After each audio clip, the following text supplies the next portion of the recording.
बात करेंगे भारतीय राष्ट्रीय कांग्रेस की स्थापना पर और यह देखेंगे कि क्यों बना यह एक ऐतिहासिक संगठन।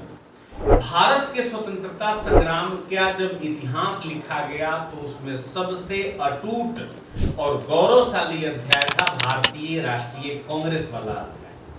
28 दिसंबर 1885 को सिर्फ 72 लोग के साथ यह संस्था एक संगठन बनाया और आगे चलकर करोड़ों लोगों की आवाज और भारत की आजादी की लड़ाई का सबसे बड़ा मंच बन गया।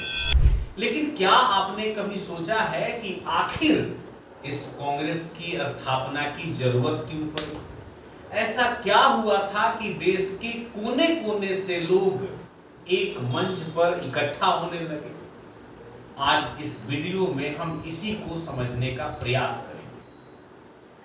एक इंपॉर्टेंट बात है कि अंग्रेजों ने भारतीय लोगों का आर्थिक शोषण किया, भारत पर राज किया और आर्थिक शोषण किया।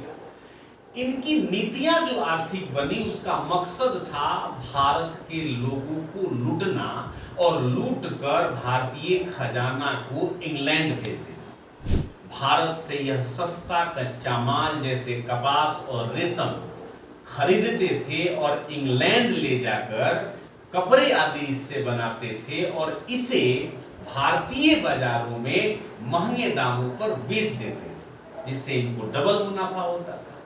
इसमें भारत के जो छोटे कारीगर और बुनकर टाइप लोग थे वह बर्बाद हो गए, क्योंकि अंग्रेजों की जो फैक्ट्रियां थी उसकी ये मुकाबला नहीं कर सकते थे। अंग्रेजों ने किसानों पर भी काफी भारी कर लगा दिया, जिस कारण से किसान भी गरीबी में डूब गए। इस आर्थिक लूट को सबसे पहले एक्सप्लेन किया दादा भाई नौरोजी ने अपने किताब poverty and on British rule in India. उन्होंने ड्रेन ऑफ वेल्थ थ्योरी दिया, जिसे धन का अपवाह सिद्धांत कहते हैं। इसके जरिए उन्होंने बताया और साबित किया कि अंग्रेज हर साल भारत को कितना चूना लगा रहे हैं, कितना लूट कर ले जाते हैं, इंग्लैंड का खजाना भरते हैं और भारत गरीब होते जा रहा है। इन्होंने ही बताया कि भारत का पर कैपिटा इनकम मात्र 20 रुपया हो गया है, जो सबसे खराब, यानी कि पूरे विश्व में सबसे खराब स्थिति भारत की। 1857 का प्रथम स्वतंत्रता संग्राम भी हुआ और इस संग्राम ने भी बहुत कुछ सबक सिखाया।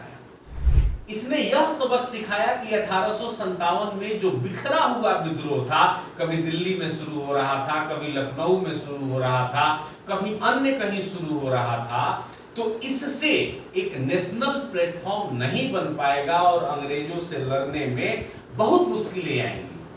इसके लिए लोगों ने सोचा कि हम एक राष्ट्रीय मंच तैयार करते हैं, जिसमें हिंदू, मुस्लिम, सिख, ईसाई, अमीर, गरीब और हर एक क्षेत्र के लोग एक साथ बैठेंगे और जो राष्ट्रीय स्तर के मुद्दे हैं, जिसमें अंग्रेज हमारा जो शोषण कर रहे हैं, इस पर हम काम करेंगे। आपको पता होगा कि एक सेवानिवृत्त अंग्रेज अधिकारी एयू ह्यूम ने कांग्रेस की शुरुआत की। उसका मानना था कि अगर भारतीयों के नाराजगी को एक संवैधानिक और शांतिपूर्ण रास्ता दे दिया जाए तो 1857 जैसा हिंसक विरोध नहीं होगा।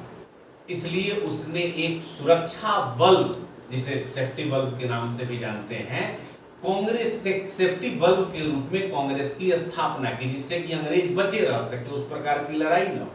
और इसी चीज को इतिहासकार बिपिन चंद्रा ने अपने प्रसिद्ध पुस्तक इंडियाज स्ट्रगल फॉर इंडिपेंडेंस में इस सिद्धांत को बताया है, पूरी तरह से समझाया है।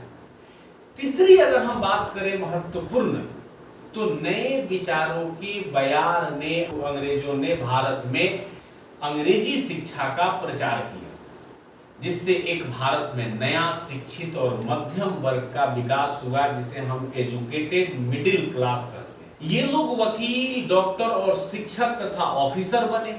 इस नए वर्ग के लोगों ने पश्चिम से बहुत कुछ सीखा, क्या क्या सीखा? दर्शन सीखा, वहाँ का डेमोक्रेसी सीखा, स्वतंत्रता सीखा, मानवाधिकार के बारे में वहाँ पर पढ़ा, ये सारी जानकारी।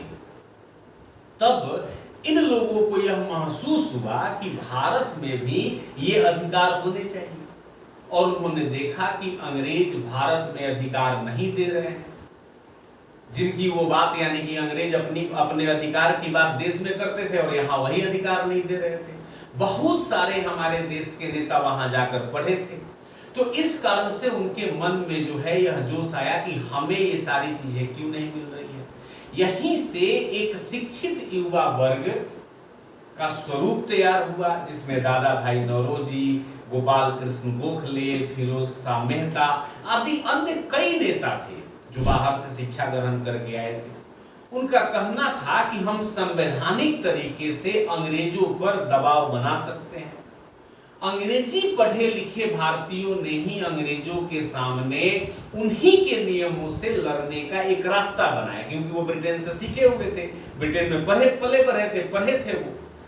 तो ये सारी चीजें हुई। तो अब लगा कि भाई एक ऐसा प्लेटफॉर्म होना चाहिए। इसके बाद एक और कहानी हुई, लिटन की दमनकारी नीतियां, जिसने आग में घी का काम किया।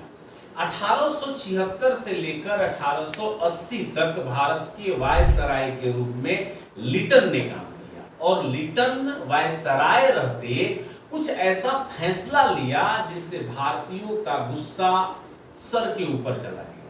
सबसे पहली बात आई वर्नाकुलर प्रेस एक्ट, जिसका नाम आपने सुना होगा। 1878 में यह कानून आया। इस कानून ने भारतीय भाषाओं के जितने भी अखबार थे उनसे उनकी आजादी छीन ली। सरकार किसी भी अखबार को बिना कोई कारण बताए बंद कर देती थी। इससे लोगों में काफी गुस्सा आया। दूसरा उसने काम किया शस्त्र अधिनियम, अस्त्र शस्त्र अधिनियम आप कह सकते हैं, आर्म्स एक्ट इसे कहा जाता है, 1878 में आया।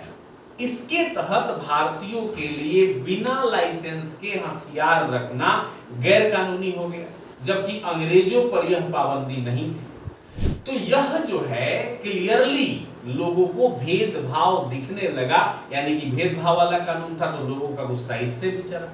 एक और घटना का हम जिक्र करना चाहेंगे, और वह है दिल्ली दरबार का। 1877 में देश में भयंकर अकाल पड़ा था, और उस वक्त लिटन ही वायसराय था, या आप गवर्नर जनरल कह सकते हैं। इसने जो है इसके लिए दिल्ली दरबार के लिए उसके सम्मान में महारानी आई तो बहुत खर्च किया, और बहुत ज्यादा जो है इसने एक्सपेंस कर दिया। लोग एक तरफ भूखे मर रहे थे। इस कारण से भी लोगों के मन में गुस्सा भड़का, और इसको लेकर के अब समझ लेते हैं कि कांग्रेस की जो स्थापना हुई और उसका प्रारंभिक उद्देश्य क्या था। इन सभी परिस्थितियों जो आपने इसके पहले देखा, इसके चलते 28 दिसंबर 1885 को बॉम्बे के गोकुल दास तेजस संस्कृत स्कूल में एओ ह्यूम के नेतृत्व में 72 प्रतिनिधियों ने मिलकर भारतीय राष्ट्रीय कांग्रेस की नींव रखी। व्योमोश चंद्र बनर्जी इसके पहले अध्यक्ष थे। अब मामला यह था कि यह जो संस्था बना तो इसका उद्देश्य क्या होगा।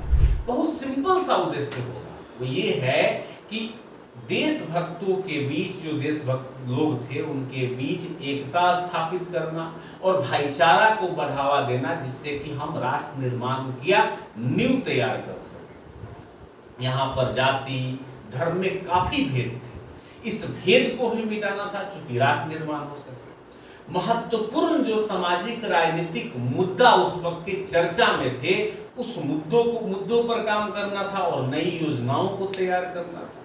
भविष्य भारत का कैसा होगा इसके लिए भी योजना तैयार करना था। तो ये सारे कार्य शुरू हुए इस कांग्रेस के द्वारा। 1885 से लेकर 1905 तक का दौर अगर आप देखेंगे तो उदारवादी युग के नाम से जाना जाता है, जहां दादा भाई नौरोजी, गोपाल कृष्ण गोखले, सुरेंद्रनाथ बनर्जी जैसे अनेक नेताओं ने काम किया। और इन लोगों का मानना था कि हम प्रार्थना पत्र के माध्यम से, याचिकाओं के माध्यम से अंग्रेजों के सामने अपने बातों को रखेंगे, वो ठीक हो जाएगा। कांग्रेस की स्थापना कोई ये घटना नहीं थी, बल्कि उस समय के परिस्थितियों की एक अनिवार्य परिणति थी। अंग्रेजों की शोषण की नीतियां, एक राष्ट्रीय पहचान की तलाश, एक शिक्षित वर्ग का तैयार होना, ब्रिटिश दमन ने मिलकर एक ऐसा जमीन तैयार किया जिस जमीन पर कांग्रेस का बीज बोया गया। यह संगठन आगे चलकर एक नदी की तरह बहा जिसमें कई धाराएं मिली, लेकिन इसकी शुरुआत ने ही भारत को एक ऐसा मंच दिया जिसने अंततः हमें आजादी दिलाने में अहम भूमिका निभाई। तो ये जो अभी हमने पढ़ाया या बताया आपको, यह 1885 से लेकर 1905 तक उदारवादियों का विचार था, जिसमें यह मानते थे कि संवैधानिक तरीकों से हम अंग्रेजों को मना सकते हैं। लेकिन आगे चलकर जब इसी कांग्रेस में लाल बाल पाल आएंगे, यानी कि तिलक आएंगे, लाला लाजपत राय आएंगे और अन्य लोग बिपिन चंद्र पाल आएंगे, तो ये सारे लोग मिलकर यह महसूस कराएंगे कि इनके सामने यह संवैधानिक धारा से हम आगे नहीं बढ़ सकते हैं। इसके लिए हमें एक लड़ाई की व्यवस्था करनी होगी और यहीं से शुरू होगा उग्रवादी विचारधाराओं का यात्रा। और आगे के वीडियो में हम लोग उग्रवादी विचारधारा को समझने और देखने का प्रयास करेंगे।